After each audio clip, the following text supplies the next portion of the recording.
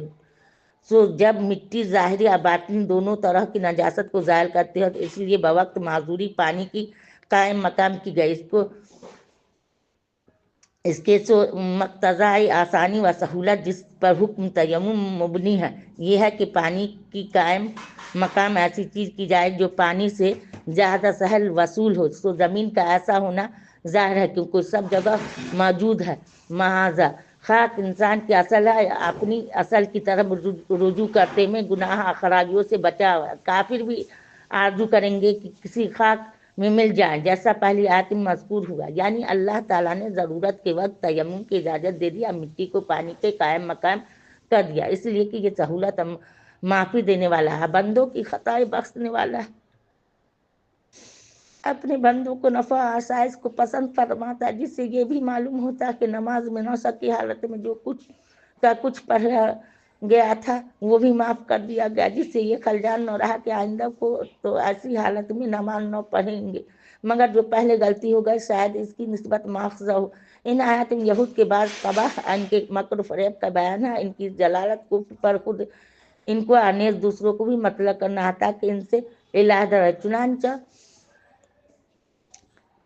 تک یہود کے قباح مذکور ہو چکے، بیچ میں ایک خاص مناسبت سے نسا جنابت نماز سے ممانعت فرما کر پھر یہود کے قباح کا بیان۔ یہود کو کتاب سے کچھ حصہ ملا، یعنی لفظ پڑھنے کو ملے، عمل کرنا جو اصل مقصود تھا انہیں نہیں ملا، اور گمراہی خرید کرتے ہیں، یعنی پیغمبر آخر الزماں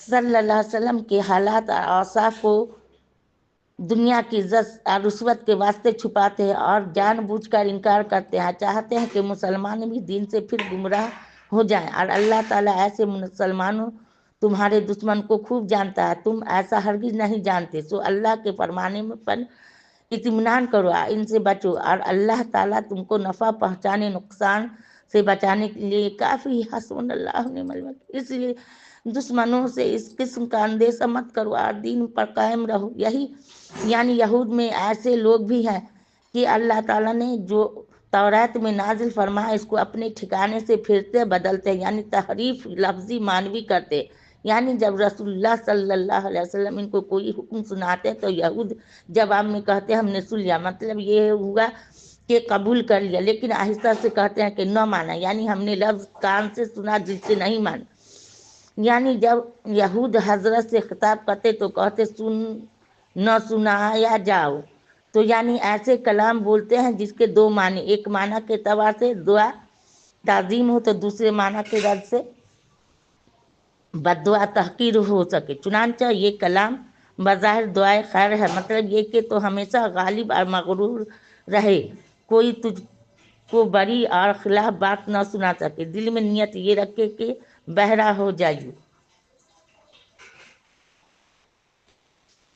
یعنی حضرت کی خدمت میں آتے تو یہود رائے نہ کہتے. اس کے بھی دو معنی، ایک اچھے ایک برے، جن کا بیان سورہ بقرہ میں گزر چکا. اچھے معنی تو یہ کہ ہماری رعایت کرو اور شفقت کی نظر کرو کہ تمہارا مطلب سمجھ لیا، آج جو پوچھنا ہو پوچھ سکے. برے معنی یہ کہ یہود کی زبان میں یہ کلمہ تحقیر ہے، زبان کو دبا کر رائے نہ کہتے، یعنی ہمارا چرواہا. یہ ان کے محض شرارت تھی، کیونکہ خوب جانتے تھے کہ حضرت موسیٰ علیہ السلام اور دیگر پیغمبر نے بھی بکریاں چرائی ہیں. یعنی یہود ان کلمات کو اپنے کلام سے ملا کر ایسے انداز سے کہتے کہ سننے والے اچھے ہیں معنوں پر حمل کرتے اور برے معنوں کی طرف دھیان بھی نہ جاتا، اور دل میں برے معنی مراد لیتے، اور پھر دین میں یہ عیب لگاتے کہ اگر یہ شخص نبی ہوتا تو ہمارا فریب ضرور معلوم کر لیتا. تو اللہ تعالیٰ نے ان کے فریب کو خوب کھول دیا. حق تعالیٰ یہود کے 3 قول مضموم بیان فرما کر اب بطور ملامت ہدایت ارشاد کرتے ہیں کہ اگر یہود رائنا کی جگہ اتانا کہتے، بجائے اسما غیر یہ مسما کی صرف اسما کہتے، اور رائنا کے وجہ انظرنا کہتے تو ان کے حق میں بہتر ہوتا، اور یہ بات درست اور سیدھی ہوتی، اور اس بےہودگی اور شرارت کی گنجائش نہ ہوتی جو کلمات سابقہ سے یہود برے معنی اپنے دل میں مراد لیا کرتے تھے. لیکن چونکہ اللہ تعالیٰ نے ان کو ان کے کفر کے باعث اپنی رحمت اور ہدایت سے دور کر دیا، اس لیے وہ مفید اور سیدھی باتوں کو نہیں سمجھتے، ایمان نہیں لاتے، مگر تھوڑے سے آدمی کے ان خباثوں اور شرارتوں سے محفوظ رہے. اس وجہ سے اللہ کی لعنت سے محفوظ رہے، جیسا حضرت عبداللہ بن سلام ان کے ساتھی. آیات سابقہ میں یہود کی ضلالت مختلف قباح کا ذکر فرما کر اب ان کو بطور خطاب ایمان، تصدیق قرآن کا حکم دیا جاتا ہے اور اس کی مخالفت سے ڈرایا جاتا ہے. مطلب یہ ہے کہ اہل کتاب ایمان لاؤ قرآن پر جس کے احکام مصدق اور موافق ہے. توریت کے ایمان لاؤ اس سے پہلے کہ مٹا ڈالے ہم تمہارے چہرے کے نشانات، یعنی آنکھ، ناک وغیرہ. مطلب یہ کہ تمہاری صورتیں بدل دی جائیں، پھر الٹ دے، پھر تمہارے چہروں کو پیٹھ کی طرف، یعنی چہرہ کو مطموس ہموار کر کے پیچھے کی طرف، گدی کو آگے کی طرف کر دے. اللہ محفوظ.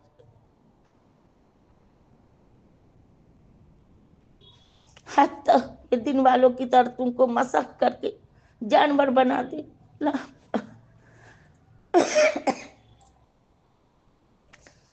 اصحاب سبت کا قصہ سورہ اعراف میں مذکور ہے، یعنی مشرک کبھی نہیں بخشا جاتا بلکہ اس کی سزا دائمی ہے. البتہ شرک سے نیچے جو گناہ صغیرہ ہو یا کبیرہ سب قابل مغفرت. اللہ تعالیٰ جس کی مغفرت چاہے اس کے صغیرہ کبیرہ گناہ بخش دیتا ہے.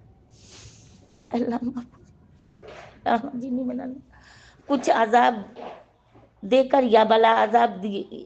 اشارہ اس کی طرف ہے کہ یہود چونکہ کفر اور شرک میں مبتلا ہیں، وہ مغفرت کی توقع نہ رکھے. یعنی یہود باوجود اس قدر خرابیوں کے پھر بھی اپنے آپ کو پاک صاف مقدس کہتے، حتیٰ کہ اپنے آپ کو انبیاء اللہ اور احباب اللہ بتلاتے ہیں، جو بالکل لغو بات ہے. بلکہ اللہ تعالیٰ جس کو چاہے اس کو پاکیزہ مقدس کرتا ہے. یہود کے کہنے سے کچھ نہیں ہو سکتا. ان کی جھوٹی سیاقی کرنے والوں پر ادنا سا ظلم بھی نہ ہوگا، یعنی یہ لوگ اپنے عذاب سے بے نہایت میں گرفتار ہوں گے. ان پر ناحق عذاب ہرگز نہ ہوگا. فائدہ یہودی جو گوشالہ کو پوجتے تھے، حضرت عزیر علیہ السلام کو نے اللہ کہتے تھے، انہوں نے جب یہ آیت سابقہ کو سنا تو کہنے لگے کہ ہم مشرک نہیں بلکہ ہم تو خاص بندے اور پیغمبر زادے ہیں، اور پیغمبری ہماری مزاج ہے. خدا تعالیٰ کو ان کی یہ سیخی پسند نہ آئی، اس پر یہ آیت نازل فرمائی. یعنی کیسی تعجب کی بات ہے کہ اللہ پر کیسی جھوٹی تہمت لگاتے ہیں، باوجود ارتکاب کفر اور شرک کے اپنے آپ کو اللہ کا دوست کہتے ہیں. اللہ کے نزدیک مقبول ہونے کی مدعی ہیں. ایسی سخت تہمت صریح گناہ گار ہونے کے لیے بالکل کافی ہے.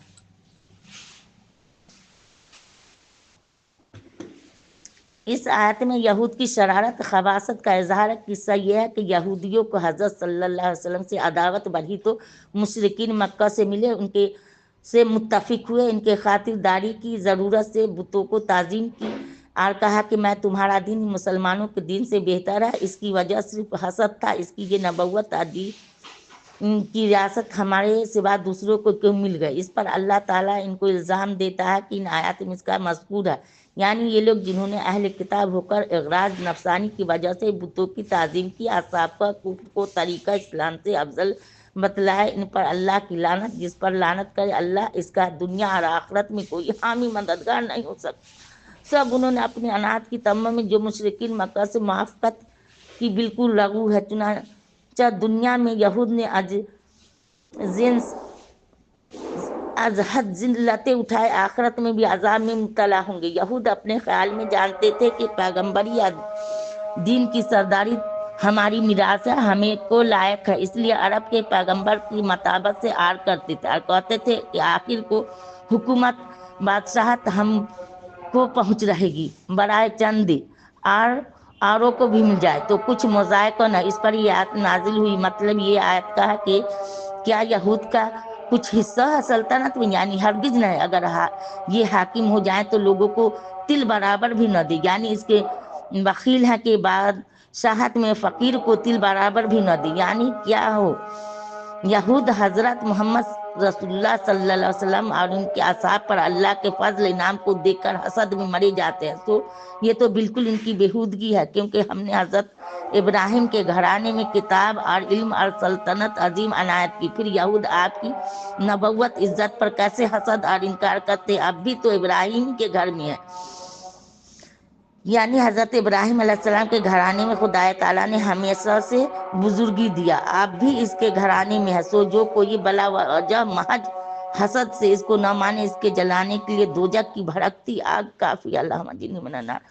پہلی آیت مومن کافر کا ذکر تھا، اب مطلق مومن اور کافر کے جزا سزا بطور قاعدہ کلیہ کے ذکر فرماتے ہیں تاکہ ایمان کی طرف پوری ترغیب اور کفر سے پوری ترہیب ہو جائے، یعنی کافروں کے عذاب، نقصان اور کمی نہ آنے کی غرض سے ان کی کھال کی جل جانے کے وقت دوسری کھال بدل دی جائے گی۔ مطلب یہ ہوا کہ کافر ہمیشہ عذاب میں یکساں مبتلا رہیں گے، یعنی اللہ تعالیٰ بے شک زبردست غالب ہے، کافروں کو ایسی سزا دینے میں کوئی ذلت اور دشواری نہیں اور حکمت والا ہے، کافروں کو یہ سزا دینی عین حکمت کے موافق ہے۔ اللہ محفوظ رکھے۔ صلو علیہ وسلم تسلیما کثیرا کثیرا برحمتک یا ارحم الراحمین۔ سبحان ربک رب العزۃ عما یصفون، سلام علی المرسلین، والحمد للہ رب العالمین۔ 5 پارے کا 5 رکوع تک کا ترجمہ کیا، اللہ قبول فرمائے، جو غلطی سلطی ہے اللہ معاف کرے، آپ لوگ بھی معاف کریے گا۔ سبحان ربک رب العزۃ عما یصفون، وسلام علی المرسلین، والحمد للہ رب العالمین۔ صلو علیہ وسلم تسلیما کثیرا کثیرا برحمتک یا ارحم الراحمین۔ السلام علیکم و رحمۃ اللہ وبرکاتہ۔